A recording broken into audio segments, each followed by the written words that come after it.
আজ সোমবার 13ই বৈশাখ 2026 সালের 27শে এপ্রিল, বৃশ্চিক রাশি, বৃশ্চিক লগ্ন, স্করপিয়ান সাইন জাতক জাতিকাদের আজকের দিনটি কিন্তু মধ্যম প্রকৃতির অতিবাহিত হবে।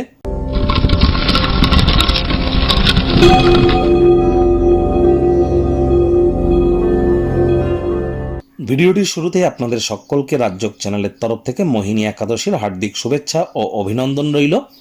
আজ আপনারা অবশ্যই ওম নমো ভগবতে বাসুদেবায় নমঃ এই মন্ত্রটি 108 বার জপ করুন, সকাল, দুপুর, সন্ধ্যা 3 বেলা। পারলে বিষ্ণু সহস্রনাম শ্রবণ করুন, বিষ্ণু সহস্রনাম পাঠ করুন। একাদশীর এই মহান ব্রত আপনারা পালন করুন। আর যারা পারবেন না, আজ সাত্ত্বিক জীবনযাপন গ্রহণ করুন, এটি আপনাদেরকে লাভান্বিত করবে। ভগবান শ্রীকৃষ্ণের যারা ভক্ত আছেন তারা বলুন, হে কৃষ্ণ করুণা সিন্ধু দীনবন্ধু জগৎপতে গোপেশ গোপিকাকান্ত রাধাকান্ত নমস্তুতে। অথবা কলিযুগের সর্বশ্রেষ্ঠ মন্ত্র হরে কৃষ্ণ হরে রামও কিন্তু আপনারা জপ করতে পারেন। এটি আপনাদের কাজ অত্যন্ত উপকৃত করবে, এ বিষয়ে কোনো সন্দেহের অবকাশ নেই। যারা দীর্ঘদিন ধরে মানসিক অবসাদ বা ডিপ্রেশনের মধ্য দিয়ে যাচ্ছেন তাদের বলবো, মায়ের সেবা করুন। চাঁদের আলোর নিচে বহমান জলে কাঁচা দুধ ভাসিয়ে দিন। স্নান করবার পূর্বে দুধের সর্বা মালাই গায়ে মেখে স্নান করুন। আপনার মা যদি জীবিত থাকেন, মায়ের কাছ থেকে একটি রূপোর তৈরি হার নিয়ে গলায় পরে নিন। এগুলি করতে পারলে সমগ্র জীবন ধরে মানসিকভাবে আপনারা পরিতৃপ্ত থাকবেন, কনফিডেন্স গ্রো করবে, মনের উপরে কন্ট্রোল থাকবে। কখনোই ডিপ্রেশন বা গ্রিপ, হতাশা, দুঃখ এগুলি কিন্তু আপনার ধার পাশ মারাতে পারবে না, এটি মাথায় রাখবেন। আর চেষ্টা করুন ব্ল্যাক বা ব্লু কালারের ড্রেসকে অ্যাভয়েড করবার এবং অফ হোয়াইট কালারের ড্রেস কিন্তু পরিধান করতেই পারেন। ভাগ্যমিটার আজ আপনাদের বলছে 8 আউট অফ 10 ভাগ্য আপনাদের অনুকূলেই থাকবে। স্বাস্থ্য এবং কর্ম এই দুই ব্যাপারেই আপনাদেরকে একটু সাবধানতা অবলম্বন করেই চলতে হবে। কায়িক পরিশ্রমের কারণে শরীরে ক্লান্তি আপনারা অনুভব করতেই পারেন।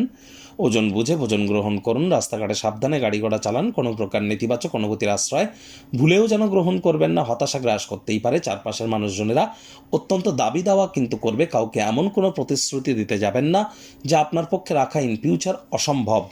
আজ অর্থগত ব্যাপারে আয় ইনকাম বাড়বে। পুরনো দিনে করে রাখা কোনো আর্থিক বিনিয়োগ থেকে লাভান্বিত হতে পারেন। কমিশন, ডিভিডেন্ড, রয়্যালটি থেকে লাভান্বিত হতে পারেন। নতুন উদ্যোগ, পরিকল্পনা, নির্মাণ কার্যের শুরুয়াতও আজ করা যেতেই পারে। চাকরিজীবীদের বলবো, অফিসে কম কথা বলে কাজ বেশি করুন। কোনো প্রকার অজুহাত কিন্তু আজ আপনার কাজে আসবে না। আজ চেষ্টা করতে হবে সময়ের কাজ সময়ে করবার। কাঁধে থাকা অ্যাসাইনমেন্টগুলি ডেডলাইন আসার আগেই সম্পূর্ণ করবার চেষ্টা করুন। রাজনীতিবিদদের হার্ডওয়ার্ক, কঠোর কায়িক পরিশ্রমের কিন্তু আজ কোনো বিকল্প নেই। ওই শর্টকাট অবলম্বন করে আপনারা কিন্তু খুব বেশি দূর এগোতে পারবেন না। শিক্ষার্থী বিদ্যার্থীরা যে কোনো প্রকার পরীক্ষা প্রতিযোগিতায় সফলতা অর্জন করবেন। উচ্চশিক্ষার জন্য যারা বিদেশ যাত্রার কথা ভাবছিলেন, ভাগ্যদেবীও আজ আপনাদের পক্ষেই আছেন। সন্তান সন্ততি থেকে থাকলে তারাও তাদের কৃতিত্বের দ্বারা আপনাদেরকে গর্বিত অনুভব করাবে। হাউস ওয়াইফদের জন্যও দিনটি এক প্রকার বেশ। প্রেমিক প্রেমিকা, স্বামী স্ত্রী, না ভাব ভালোবাসা, রোম্যান্স, না তর্ক বিতর্ক, অশান্তি, কোনোটাতেই বাড়াবাড়ি যেন করবেন না। অন্যান্য দিনের ন্যায় আজকের দিনটিকে সাধারণ হিসাবে ট্রিট করবার আপ্রাণ প্রচেষ্টা আপনাদেরকে করতে হবে। শত্রুপক্ষ, বিরোধী পক্ষ আজ একটু হলেও শক্তিশালী থাকছে। গৃহের পরিবেশ শান্তিপূর্ণ, নির্ঝঞ্ঝাট পরিগণিত হবে। আপনার অত্যধিক শক্তি, অসাধারণ উদ্যম আপনার অনুকূলে কিন্তু ফলাফল আনবে। গৃহের পরিবেশ শান্তিপূর্ণই পরিগণিত হবে। আর চেষ্টা করুন সময়ের কাজ সময়ে করবার। শত্রুপক্ষ, বিরোধী পক্ষ একটু হলেও শক্তিশালী কিন্তু থাকছে।